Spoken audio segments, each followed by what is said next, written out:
સ્વાગત છે મિત્રો હેલ્થ એજ્યુકેશન યુટ્યુબ ચેનલની અંદર વાત કરીશું વાર્ષિક પરીક્ષા કસોટી અંતર્ગત ધોરણ 5 વિષય ગુજરાતી અને તેના પેપરનું સંપૂર્ણ સચોટ સોલ્યુશન સાથે ધોરણ 3 થી 8ના વાર્ષિક પરીક્ષાના તમામ પેપર સોલ્યુશન માટે હેલ્થ એજ્યુકેશન યુટ્યુબ ચેનલને આજે સબસ્ક્રાઇબ કરી લો જેથી તમને દરેક પેપરના સોલ્યુશનની નોટિફિકેશન મળી જાય। તો ચાલો મિત્રો વિડીયોની શરૂઆત કરીએ।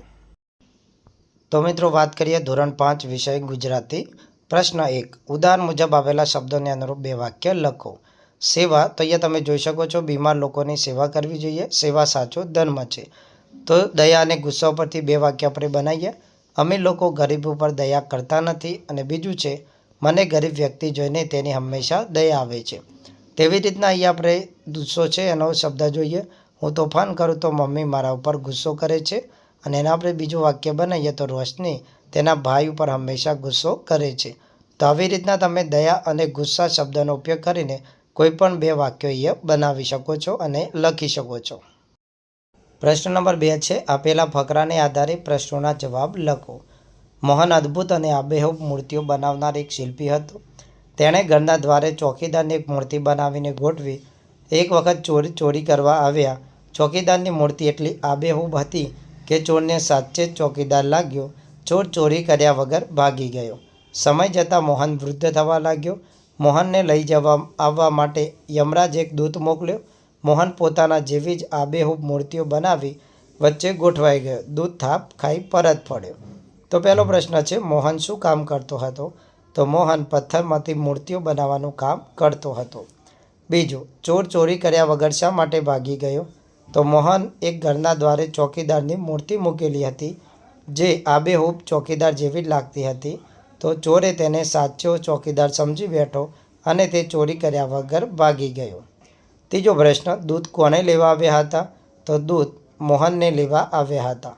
ચોથું, મોહનને લેવા આવેલો દૂત શા માટે થાપ ખાઈ ગયો? તો મોહને પોતાના જેવી આબેહૂબ મૂર્તિ બનાવી તેની વચ્ચે ગોઠવાઈ ગયો। આથી દૂત મોહનને ઓળખી શક્યો નહીં અને થાપ ખાઈ ગયો। પાંચમો પ્રશ્ન છે મૂર્તિ બનાવનાર માટે આ ફકરામાં કયો શબ્દ વપરાયો છે? તો તેના માટે શિલ્પી શબ્દ વપરાયેલો છે। પ્રશ્ન નંબર 3 નીચે આવેલા વિકલ્પોમાંથી યોગ્ય વિકલ્પ પસંદ કરી જવાબ લખો। 1 પહેલા રાજા, હું રાજા છું મારું કહ્યું સાંભળો એમ કહેતા। પછી રવિને તું કહે તેમ કહીએ એમ કહ્યું, તમને રાજા કેવા લાગ્યા? તો અહીંયા 3 જવાબ છે, એમાંથી આપણે એક સાચો પસંદ કરવાનો છે। પહેલું, બીજું નહીં તો ત્રીજું હુકમ પણ કરે અને જરૂર પડે ત્યારે બીજાનું કહે તેવા હતા। તો અહીંયા જવાબ આવશે ક।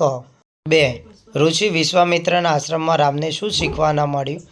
તો ઋષિ વિશ્વામિત્રના આશ્રમમાં રામને વનના લોકો, પશુ પંખીઓ અને ઝાડવા વિશે શીખવા ન મળ્યું। તો જવાબ આવશે ક। માંડવીનો દરિયો રણમાં કેમ ફેરવાઈ ગયો?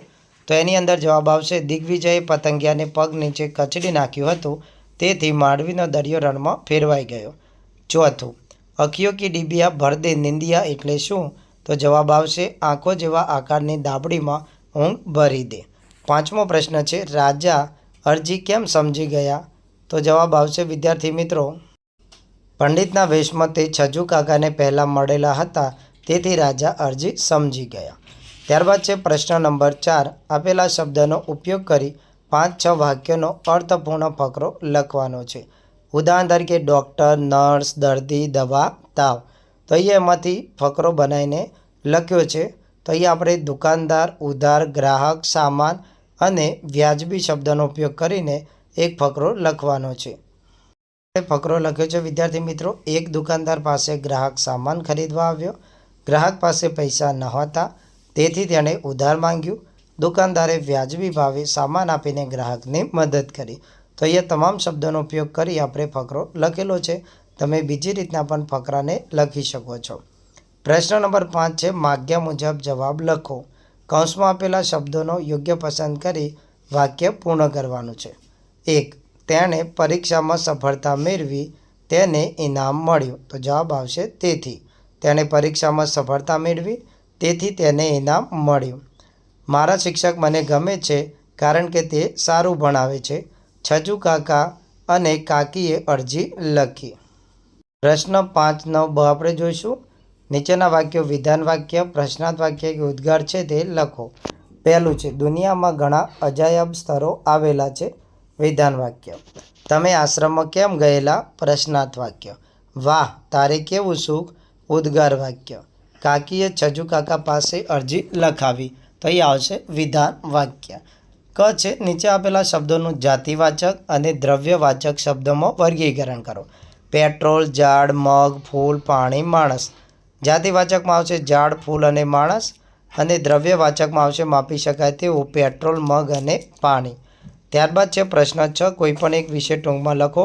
છજુ કાકા, ટાઈમ શટલ મશીન, વન અને સુપર્ણકા.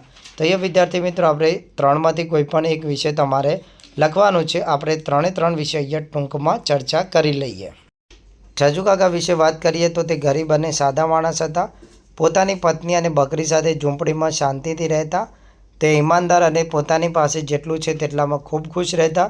પોતાને જે મળ્યું છે એમાં તે ખૂબ જ ખુશ હતા. તેમની બકરીને જ્યારે શેઠનો નોકર મારી નાખે છે ત્યારે તેમને ખૂબ દુઃખ થાય છે અને ન્યાય મેળવવા માટે છેલ્લે સુધી લડે છે. તે તેમનો પ્રાણી પ્રત્યેનો પ્રેમ દર્શાવે છે. હજુ કાકા ન્યાય મેળવવા માટે જે રાજા જોડે જાય છે, અભણ હોવા છતાં તેમની ભાષામાં અરજી લખી અને રાજા પાસેથી ન્યાય મેળવે છે. બીજું ટાઈમ શટલ વન. તો વિમાન જેવું દેખાતું પણ એ વિમાન નહોતું. તે એક સમયમાંથી બીજા સમયમાં જવાનું મુસાફરીનું સાધન હતું.